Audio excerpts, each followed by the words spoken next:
My lifetime project as an intellectual and as a political person is to figure out how you marry an efficient economy to a socially just society to a strong democracy. And all of my books have looked at that theme from one angle or another.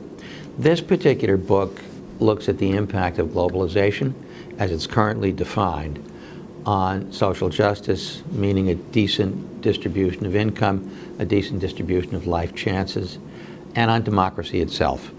Really, the subject of the book is the social contract that we had after World War II that did a very good job at connecting a dynamic economy to a decent distribution of income and of life chances, and how that got blown up in the 70s and 80s and afterwards, and whether that was inevitable or whether that was the result of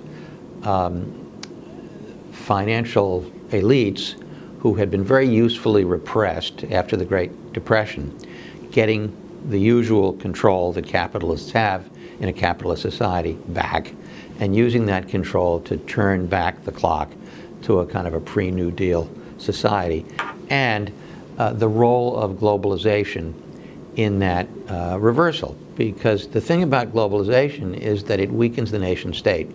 And if you want to housebreak capitalism, you need a strong democracy. If you want a strong democracy, democracy lives at the level of the nation state. There's no global government. There's no global citizenship. We negotiated these social contracts country by country by country. And after World War II, we had a set of international rules that made it possible for countries to have these social contracts. Since the 70s and 80s, globalization has been flipped on its head, and it's been used to destroy these social contracts by weakening the power of the state to regulate the market. And so this argument about free trade versus protectionism, which is the usual lexicon, is just about useless.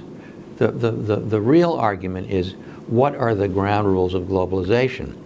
And do those ground rules allow nation states to negotiate decent societies, or do they undermine that project?